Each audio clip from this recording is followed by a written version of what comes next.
O que eu tenho a dizer a vocês? Eu não tomei a vacina, é uma decisão pessoal minha, depois de ler a bula da Pfizer, eu não tomar vacina. E a outra minha filha, que eu respondo para a Laura, de atualmente 12 anos, não tomou a vacina também, tem laudo médico tocante a isso. No resto, eu realmente fico surpreso com a busca e apreensão com esse motivo. Ao longo de toda a sua gestão, Jair Bolsonaro negou que tenha tomado qualquer vacina para a Covid-19.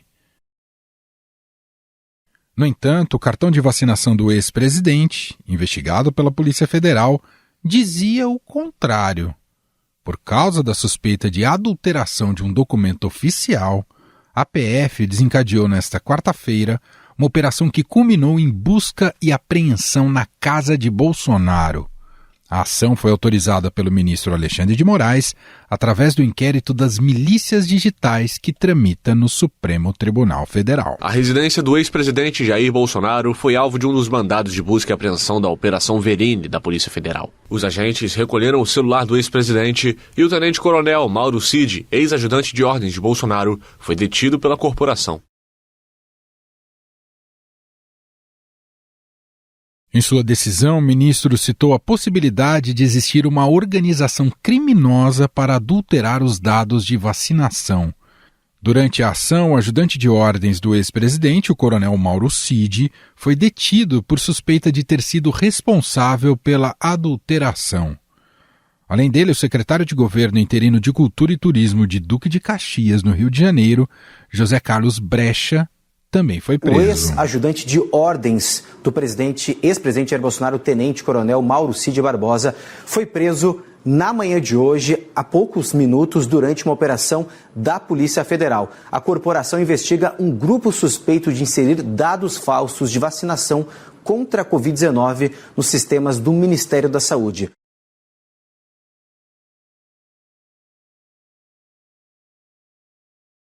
Brecha teria acessado o sistema do Conect SUS e inserido dados de vacinação no estado do Rio de Janeiro em outubro de 2022, entre o primeiro e o segundo turno da eleição.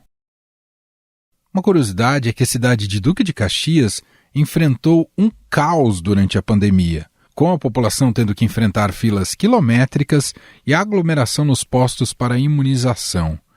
Em 2021, a Justiça bloqueou parcialmente os bens do então prefeito Washington Reis por suspeita de irregularidades na campanha de vacinação. A Polícia Federal fez uma operação contra um grupo suspeito de desviar dinheiro da Prefeitura de Duque de Caxias. O valor chega a mais de R$500 milhão.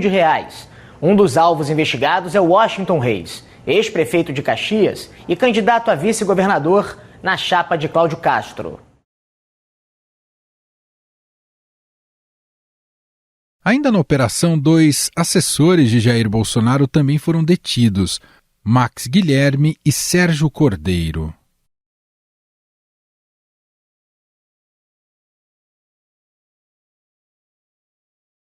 Ao deixar sua casa, o ex-presidente reforçou que nem ele, nem sua filha, Laura, foram vacinados contra a Covid-19 e alegou que não existe adulteração de sua parte. Mas eles falam que houve uma adulteração no cartão de vacina para o senhor entrar nos Estados Unidos. Nunca me foi pedido cartão de vacina no lugar nenhum. Sempre então o senhor não adulterou o cartão? Não existe adulteração da minha parte, não existe.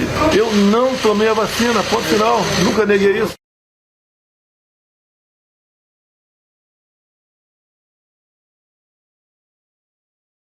Segundo a Polícia Federal, as inserções falsas sob suspeita se deram entre novembro de 2021 e dezembro de 2022. A investigação indica que, com a alteração, foi possível a emissão de certificados de vacinação com seu respectivo uso para burlar restrições sanitárias impostas pelo Brasil e pelos Estados Unidos em meio à pandemia. A Controladoria Geral da União já investigava se houve inserção de dados falsos no cartão de vacinação do ex-presidente Jair Bolsonaro nos sistemas do Ministério da Saúde. A Controladoria Geral da União apura se houve inclusão de dados no registro do cartão de vacinação do ex-presidente Jair Bolsonaro.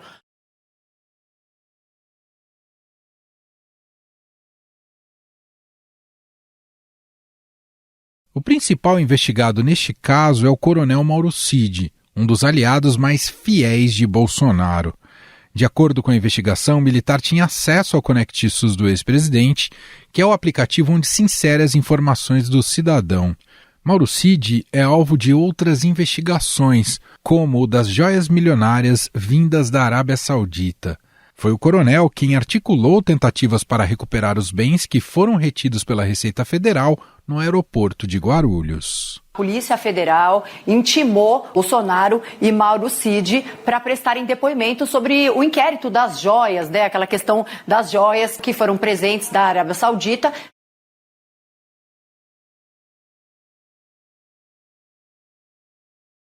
Após as buscas em sua casa, Bolsonaro informou que não vai prestar depoimento sobre o caso na Polícia Federal. Um pedido de condução coercitiva poderá ser analisado pelo Supremo Tribunal Federal caso se julgue necessário.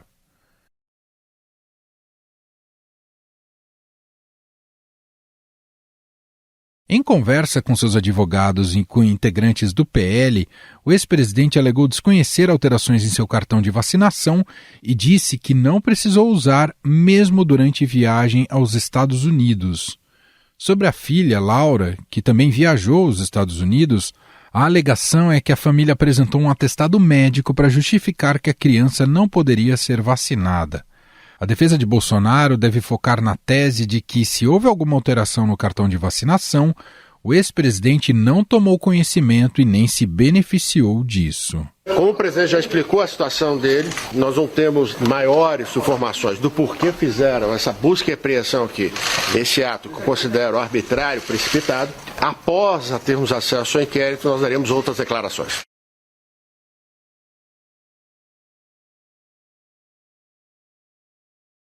Entretanto, comprovada a fraude no cartão de vacinação de Jair Bolsonaro e de sua filha Laura, os envolvidos podem ser enquadrados nos crimes de infração de medida sanitária preventiva, associação criminosa, inserção de dados falsos em sistemas de informação e corrupção de menores.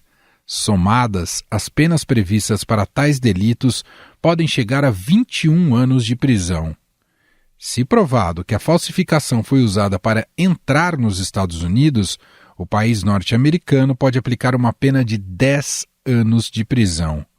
Por causa disso, o assunto também foi destaque na imprensa internacional. Brazilian police on Wednesday raided the home of former President Jair Bolsonaro and seized his phone as part of an investigation into his COVID-19 vaccination records.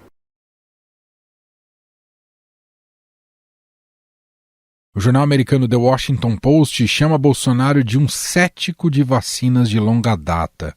Já o inglês The Guardian lembrou que o político de extrema-direita repetidamente minou os esforços de contenção e vacinação contra uma doença que ele descartou como uma pequena gripe.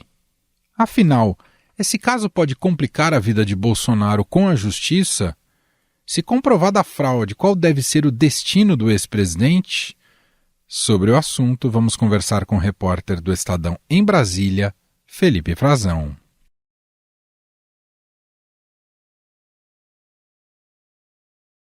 Olá, Frazão, seja muito bem-vindo, tudo bem? Olá, Emanuel, como vai? Eu vou bem, espero que nossos ouvintes também. É um prazer conversar contigo e com eles e ter a nossa audiência aqui sempre cativa do Estadão Notícias. Bom, Frazão, as frentes de investigação que envolvem o ex-presidente Jair Bolsonaro são inúmeras. A mais recente que a gente vinha acompanhando era a questão da joia das Arábias.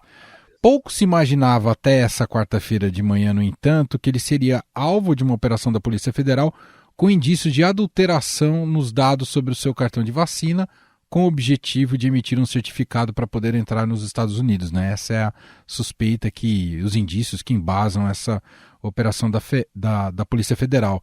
Queria começar te perguntando se esse enredo que nos foi apresentado nessa quarta, com direito até da prisão do seu ex-ajudante de ordens, o Mauro Cid, é bastante consistente, o quanto complica Bolsonaro, Frazão?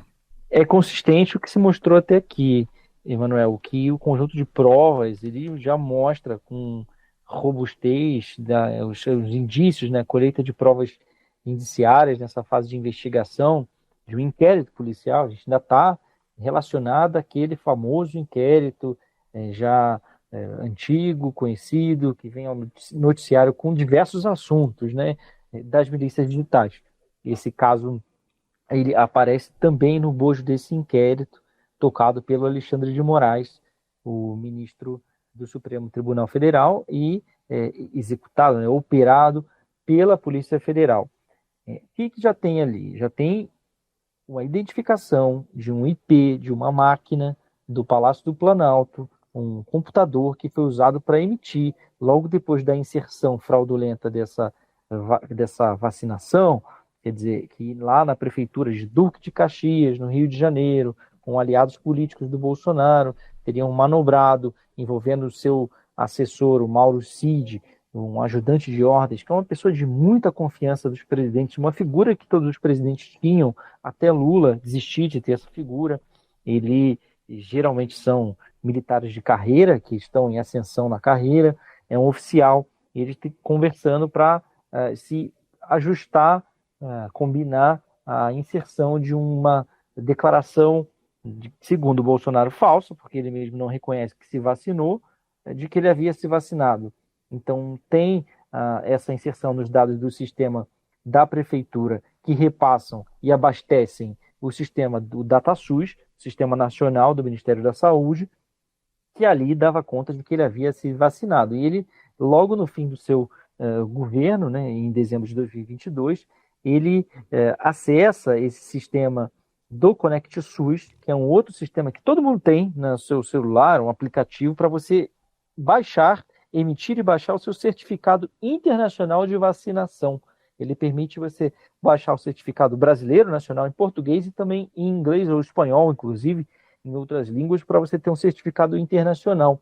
Então, esse sistema foi acessado, o perfil do presidente Bolsonaro foi criado um perfil associado ao CPF dele, com o e-mail do Mauro Cid, o e-mail funcional, mauro.cid@presidencia.gov.br, e ele é criado, e ali ele acessa. Depois esse sistema é acessado, ele consegue baixar um PDF do certificado de vacinação. Depois o sistema passou para um e-mail, está relacionado, associado a um segundo e-mail de um outro assessor militar do Bolsonaro, Marcelo Costa Câmara, e ele vai, inclusive, também ser acessado do celular do Mauro Cid. Tudo isso já está documentado pela Polícia Federal, rastreando os IPs, fazendo uma ligação desses metadados, né, de onde foi acessado, por quem, quando foi trocado o e-mail que estava associado ao CPF do Bolsonaro.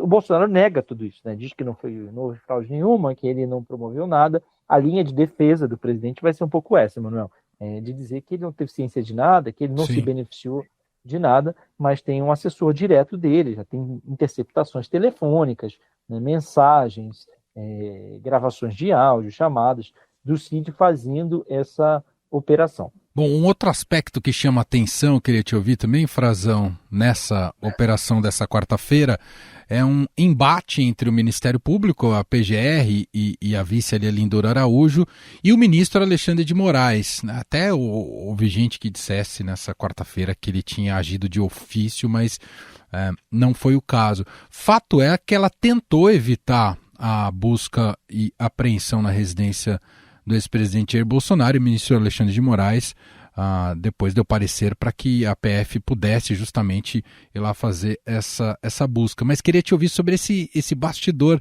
no judiciário, lembrando que, como juiz, o Alexandre de Moraes, ele não obrigatoriamente precisa acatar a decisão do Ministério Público, mas é quase como se tivesse um embate de visões entre ser mais incisivo ou não com o ex-presidente. Frazão? É verdade, não é a primeira vez. Não é a exclusividade dessa investigação, há outras investigações em que isso ocorre, há opiniões divergentes, às vezes inclusive conflitantes, Emanuel, entre a Polícia Federal e o Ministério Público. Isso é mais comum do que a gente está acostumado a ouvir. Nem sempre há concordância e nem sempre o juiz do caso, no caso específico é o Alexandre de Moraes, vai seguir a posição de um ou de outro. Isso pode variar. Ele faz a interpretação dele e é assim que tem que ser mesmo, né? A justiça está aí para isso. O Ministério Público, ele é ouvido, ele representa, né? A Polícia Federal também pede medidas investigativas. O Ministério Público é ouvido sempre de praxe pelo juiz do caso para opinar sobre a necessidade ou não dessas medidas e o juiz decide. E o que a gente espera é que haja uma decisão equidistante de todos os lados, que o juiz possa decidir sem estar mancomunado, né, operando, influenciando a posição de um ou de outro. Fato é que, de fato, a nossa procuradora, que já vem há algum tempo, a Lindora Araújo, ela é uma pessoa de confiança do Augusto Aras, o PGR, ou Procurador-Geral da República. Ela há vários casos dela, já na nossa literatura jornalística, né, policial e política aqui de Brasília, em que ela parece, né, dar a interpretação, inclusive para os próprios pares dela, de que ela atua, de certa forma, um pouco alinhada ou simpática ao presidente Bolsonaro, ao governo Bolsonaro, o ex-presidente da República. Isso foi assim ao longo do governo do Bolsonaro todo. Ela, inclusive, em vários momentos, sentava na cadeira destinada à representação da Procuradoria-Geral da República no Supremo Tribunal Federal, ora ela, ora o próprio Augusto Aras, para dar ali a posição oficial. A gente sabe que Aras foi indicado pelo presidente Jair Bolsonaro, ela é da confiança dele, da equipe dele, e está ali mantendo a posição que não pode ser limitada e associada só a ela, mas à gestão da PGR, a este mandato do Aras como um todo. Se esse caso específico havia ou não a necessidade de uma busca e apreensão na casa do Bolsonaro, há muito, inclusive, da defesa política do Bolsonaro que está sendo discutida, a defesa política que estou dizendo, não estou falando dos advogados dele, mas eu já ouvi de vários parlamentares, vários aliados do presidente, tentando minimizar o caso. Olha, se trata de uma adulteração de um documento, de um cartão de vacinação, é algo menor, não é corrupção, não é algo grave, né? Eles tentam fazer essa jogada para defender o Bolsonaro e minimizar o caso, abafar um pouco a repercussão. É isso que está sendo feito. Mas tem um detalhe importantíssimo aí, Manuel. Eu acho que isso não pode sair do nosso radar. Uma coisa fundamental, a apreensão do celular do Bolsonaro. Me parece que um dos objetivos dessa operação era chegar a isso, a apreender o celular do Bolsonaro. A apreensão do celular do Mauro Cid, em outras investigações, levou a esse desdobramento de hoje. E a apreensão do celular do Bolsonaro, no bojo desse inquérito das milícias digitais, poderá abastecer com provas várias investigações, não só essa. As provas podem ser dentro da legalidade, respeitando, né, os ditames da legislação, elas podem ser compartilhadas com outras investigações. E isso me parece que é fundamental. Havia ali uma oportunidade de se chegar e apreender o celular do Bolsonaro, e isso foi feito hoje. O Bolsonaro diz que não tinha nem senha no aparelho dele, que ele não tem nada a esconder. A gente não sabe também se ele trocou de aparelho recentemente, o que vai se encontrar, né? O que vai ser possível de recuperar. Mas é um elemento fundamental que a gente não pode deixar de ter com clareza na nossa análise. Chegando a esse celular, pode chegar a conteúdos que podem complicar a vida do presidente ou abastecer outras investigações. Frazão, nessa quarta-feira, o presidente teve uma agenda ali no quartel-general do Exército, aí em Brasília. Queria saber o quanto esse caso, Mauro Cid, cria também novos constrangimentos e uma crise interna para os militares, Frazão. O Cid já era uma crise para os militares, né, Emanuel? O Cid, ele desgastou muito, a gente sabe, até politicamente. Ao longo da campanha, por exemplo, o presidente fazia questão de levar o Mauro Cid fardado para dentro dos estúdios dos debates de televisão, ao lado dele, né? Fazia questão de ostentar a presença de um militar, um cordinha, como a gente chamava os ajudantes de ordem, que hoje não tem mais, né? Os ajudantes de ordens, o Lula dispensou essa figura por desconfiança com os militares. Ele fazia questão de ostentar. O Cid, ele é filho de outro militar muito próximo, o general Lorena Cid, que estava num cargo da Agência de Promoção de Exportações e Investimentos, a Apex Brasil, a agência brasileira que estava e tem uma sede em Miami. Ele estava ocupando um cargo político também, já é um general da reserva, mas é muito próximo do Bolsonaro, amigo do Bolsonaro.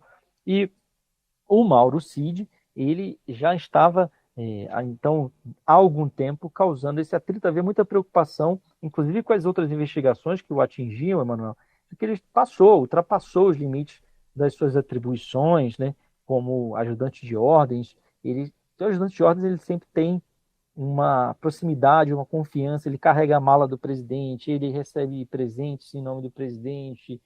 Só que o Mauro Cid ele pagava contas em nome da primeira-dama, Michele Bolsonaro, ele fazia saques do cartão corporativo. Olha, uma série de coisas que estão sendo investigadas. Ele abastecia lives, ele era o elo com o Alan dos Santos e outros blogueiros ou influenciadores digitais dessa rede mais extremista do Bolsonaro.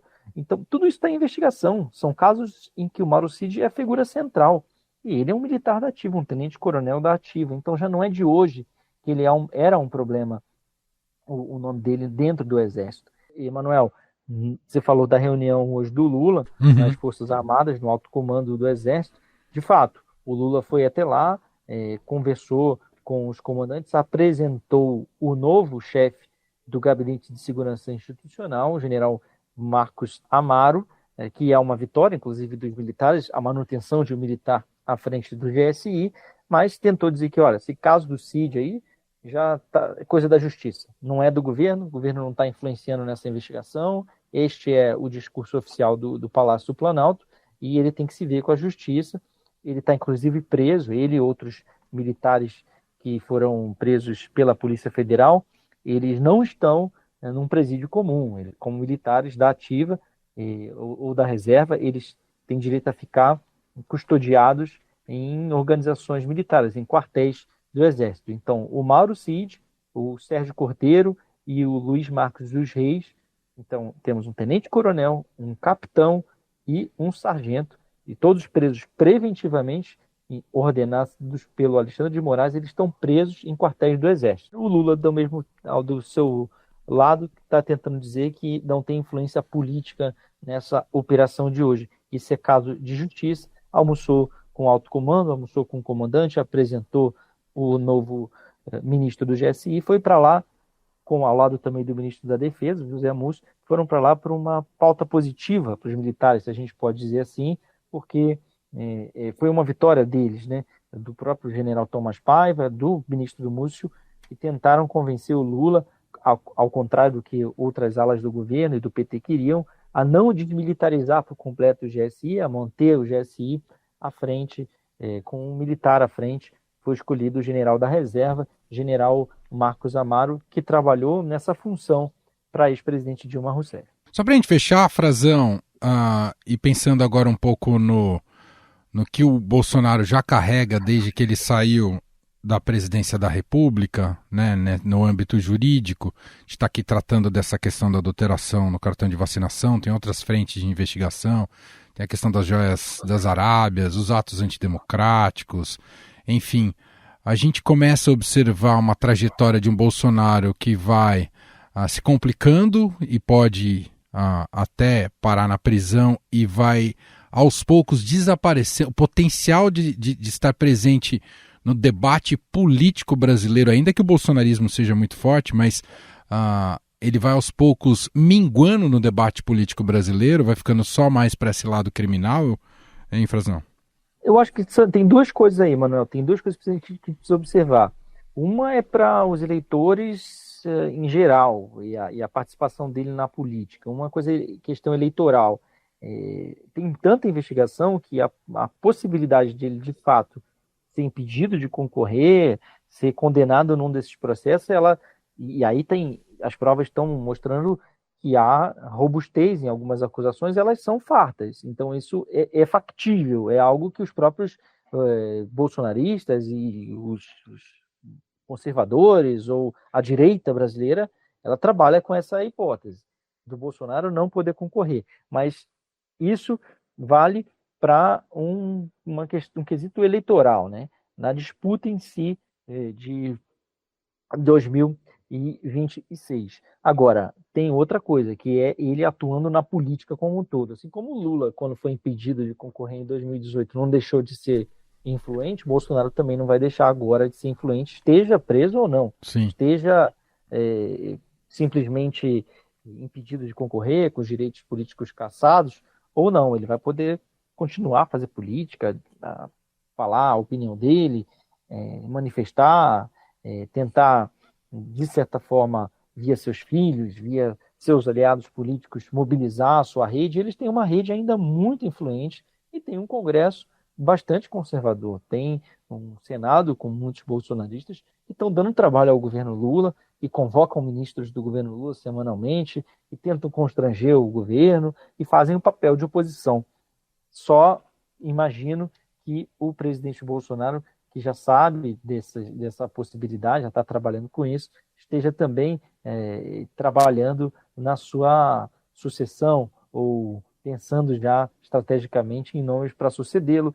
Eu tenho percebido no cenário político uma indicação dos próprios governadores de direita que têm atuado juntos, o governador Tarcísio, o governador Romeu Zema, de Minas Gerais, e o governador Caiado, de Goiás, eles indicando o Tarcísio, de certa forma fazendo elogios públicos ao Tarcísio, que está em São Paulo, tem mais visibilidade, tem mais poder econômico, tem mais orçamento para fazer uma gestão e se posicionar. Pode ser que eles cheguem juntos ou separados. O Tarcísio, ele é identificado pelo Bolsonaro como uma cria dele, do próprio Bolsonaro, uma cria do bolsonarismo, né? Então, para ele talvez seja mais fácil, inclusive, fazer essa transição para o Tarcísio, se não para um dos filhos dele, que também tem complicações, né? A própria Michelle Bolsonaro, o PL já apostou nela, agora a coisa está um pouquinho mais nebulosa por causa dessa série de investigações das joias.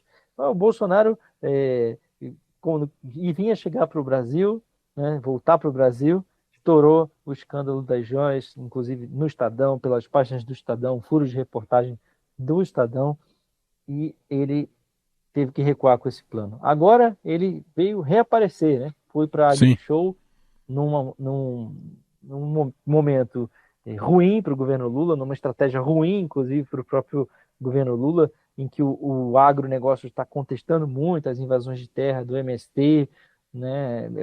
Há uma queixa, o agro já estava, desde a eleição passada, nos braços do Bolsonaro, majoritariamente, e assim continua. Esse episódio da AgriShow deu mostras disso, e esse embate continua vivo dos dois lados. Muito bem, análise de Felipe Frazão, repórter do Estadão em Brasília, participando mais uma vez aqui do nosso podcast. Obrigado, Frazão, grande abraço. Obrigado, Emanuel, um prazer conversar com você. E este foi o Estadão Notícias de hoje, quinta-feira, 4 de maio de 2023. A apresentação foi minha, Emanuel Bonfim. Na produção, edição e roteiro, Gustavo Lopes, Jefferson Perleberg e Gabriela Forte. A montagem é de Moacir Biasi. E o nosso e-mail, podcast@estadão.com. Um abraço para você e até mais.